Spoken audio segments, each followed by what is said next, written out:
हमारे घर में कोई मेहमान आता है तो हम घर की साफ सफाई कर लेते हैं, घर को सजा लेते हैं। आज जब हम परमात्मा को अपने हृदय में बिठाने जा रहे हैं, जब अपने गुरुदेव को हृदय में बिठाने जा रहे हैं, तो हम अपने हृदय की सफाई करेंगे।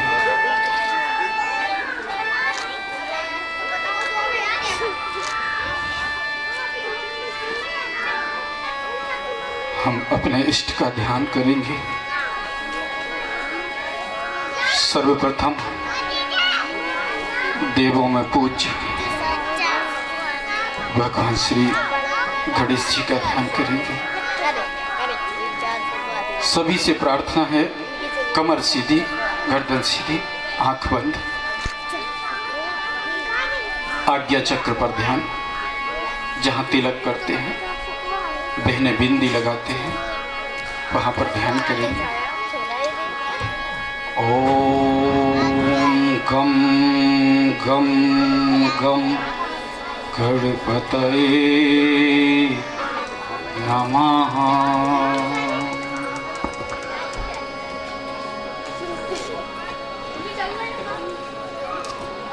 ओम श्री सरस्वत्यै नमः।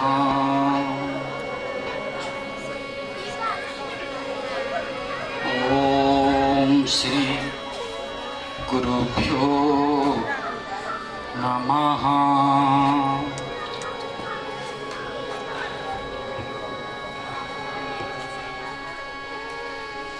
भगवान नाम का उच्चारण करके हम अपने हृदय को पवित्र कर लेंगे। हम अपने गुरुदेव को बिठाने के लिए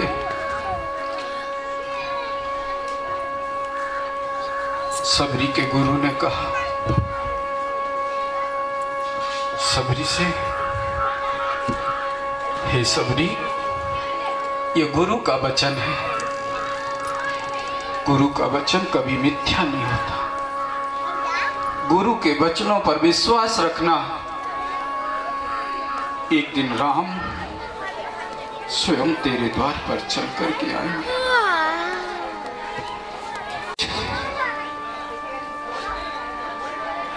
फूल बिछाकर प्रभु के आने की राह देखती, हिम्मत न हारिए, प्रभु ना बिसारिए। लोग पूछते हैं क्या हाल चाल है, हम कहते हैं बहुत बढ़िया है, लेकिन ये सत्य नहीं है। ये आप जानते हैं, हम जानते हैं। जीवन बड़ा संघर्षमय है, जीवन में बड़ी तकलीफ है। और जब से हमारे पूज्य गुरुदेव ने जोधपुर धाम में वास किया है, तब से तो साधकों के जीवन में बड़ी तकलीफ है, बड़ा संघर्ष है। पर चिंता ना करना, विवेक रखना। क्यों ये संघर्ष है हमारे जीवन में, क्यों तकलीफें हैं, क्यों असहनीय पीड़ा है, क्यों परिस्थितियां प्रतिकूल हैं। बच्चे के शरीर में जब कोई फोड़ा होता है, माँ बाप को पता होता है कि इसको निकालना कितना आवश्यक है। बच्चा तड़पता है, बच्चे को तकलीफ होती है, लेकिन माँ बाप उस पीड़ा को सहते हुए अपने बच्चे को तड़पते देखते हैं। क्यों?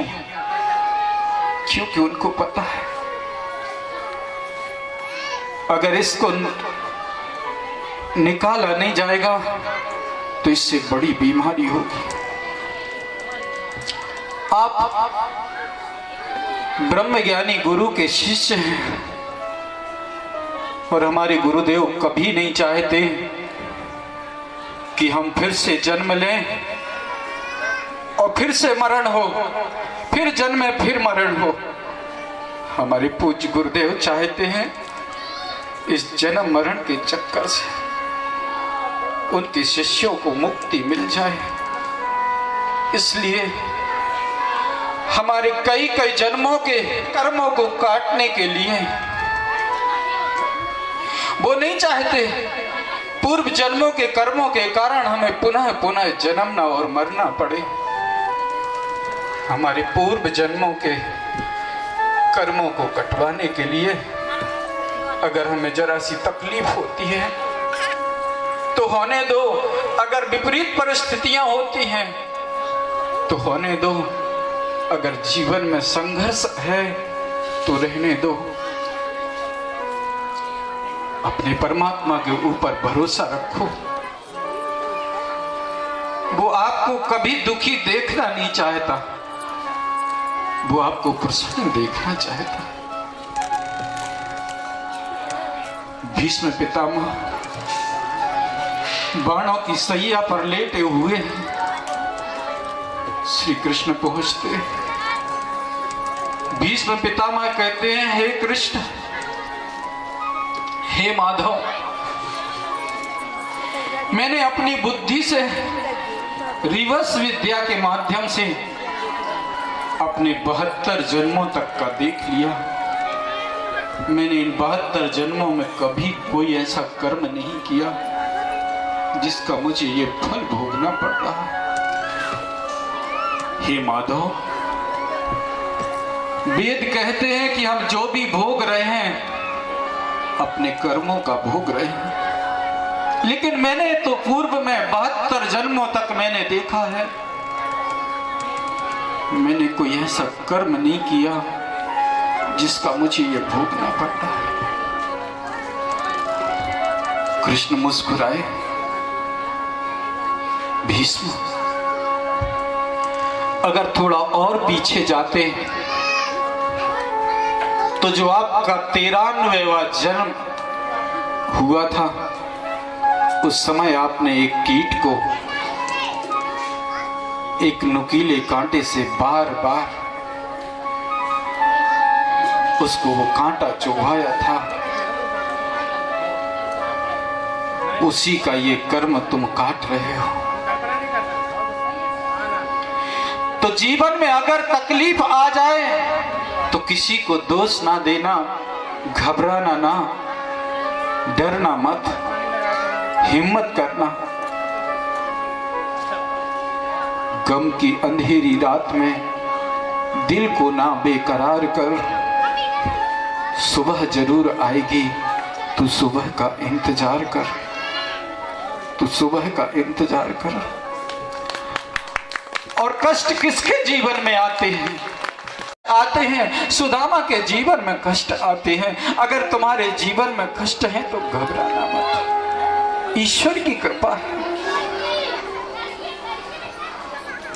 वो चाहता है कि तुम्हारे सारे कर्म,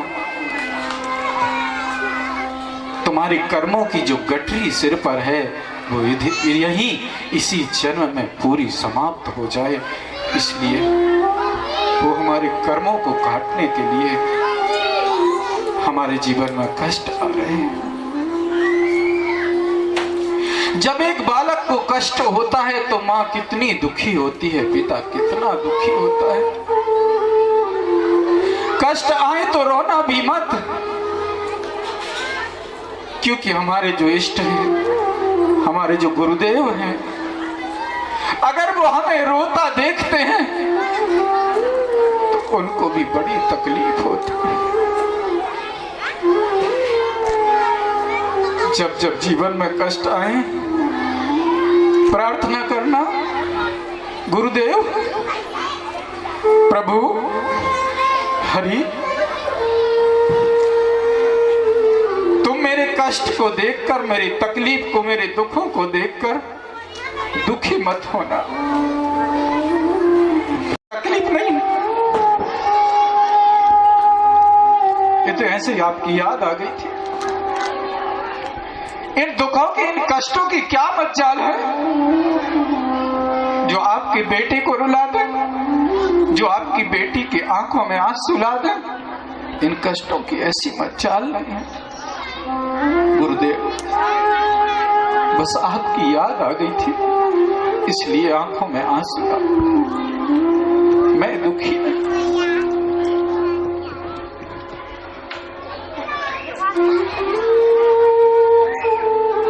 जीवन में कष्ट आए तो सीता को याद कर लेना,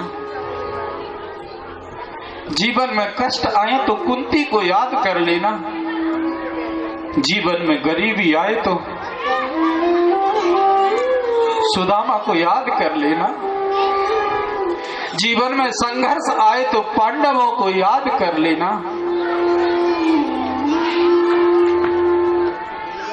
मां सीता के जीवन में कितने कष्ट आए,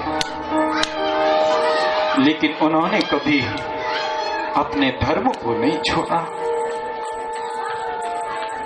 कहां तो सोचा था कि पति की सेवा करने के लिए ये राज ये वैभव छोड़ करके जाएंगे और पति की सेवा करेंगे,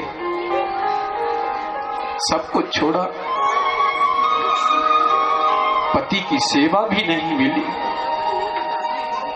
फिर भी पति से कोई शिकवा नहीं, कोई शिकायत नहीं। क्यों? भरोसा है अपने प्रभु पर, भरोसा है अपने गुरुदेव पर। आप सभी से प्रार्थना है, जीवन में कितने भी कष्ट आ जाएं, कितनी भी मुसीबत आ जाए, गुरुदेव पर भरोसा रखिए, हिम्मत रखिए, विवेक रखिए। अच्छे दिन सदा नहीं रहते, तो बुरे दिन भी सदा नहीं रहेंगे।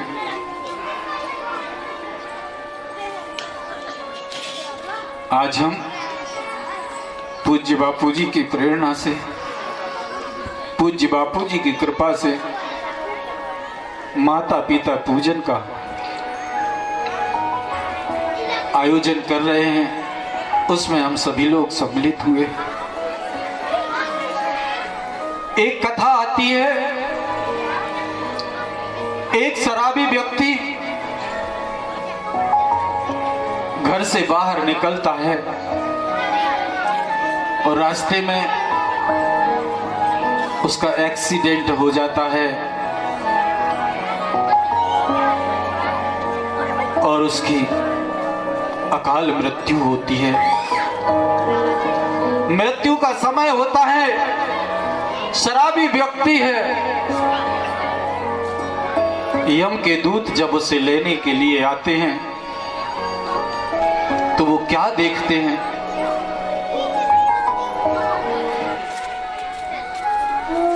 कि उसके शरीर से प्राणों का हरण करने के लिए जैसे ही वे उसके पास में पहुंचते हैं, वहां कोई दिव्य शक्ति, कोई ईश्वरीय शक्ति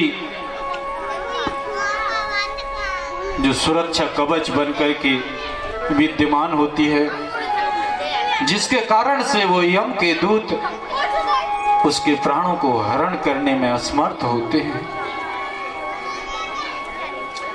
यम के दूतों ने आंख बंद करके यमराज से कहा, प्रभु इस जीव की मृत्यु का वक्त हो गया है, लेकिन हम इसके प्राणों को हरण करने में असमर्थ हैं। हे महाभाव, हमें आज्ञा कीजिए, हम क्या करें? यमराज स्वयं वहां पर पहुंचते हैं और कोशिश करते हैं उस व्यक्ति के प्राणों को हरण करने की, लेकिन वो भी अपने को असमर्थ पाते हैं। ऐसा तो क्या है जिस कारण से हम इसके प्राणों को हरण करने में असमर्थ हो रहे हैं? श्री हरि ने कहा, यमराज, जिस समय ये शराबी व्यक्ति बाहर जाने के लिए अपने दरवाजे से निकल रहा था, कि इसका पैर किसी वस्तु में फंस गया और ये गिर पड़ा, और जब ये गिरा तो वहीं पास में इसकी मां खड़ी हुई थी और ये जाकर के अनजाने में ही मां के चरणों में इसका सिर छू गया।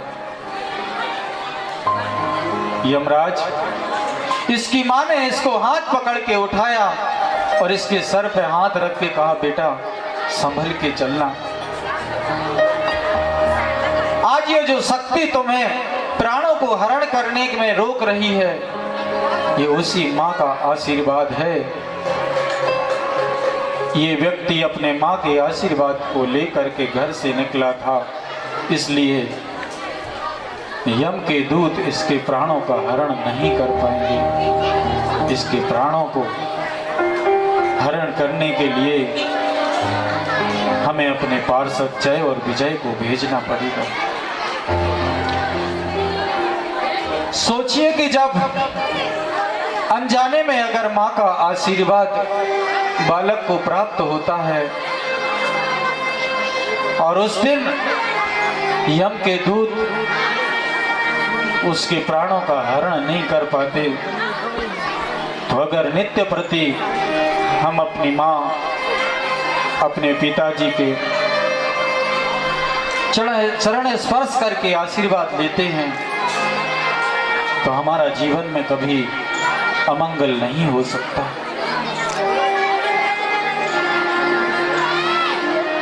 आज हमारा जो जीवन है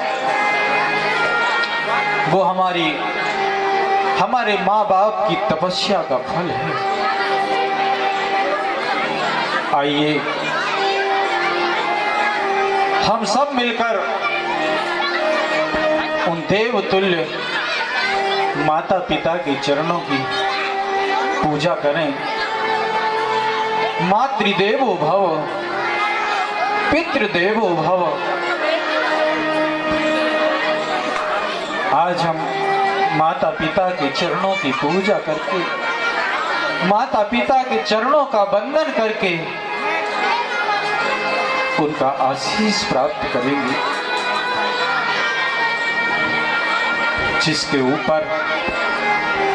जिसके सर के ऊपर माँ बाप का आशीर्वाद होता है, हरिओम, उसका कभी अमंगल नहीं होता।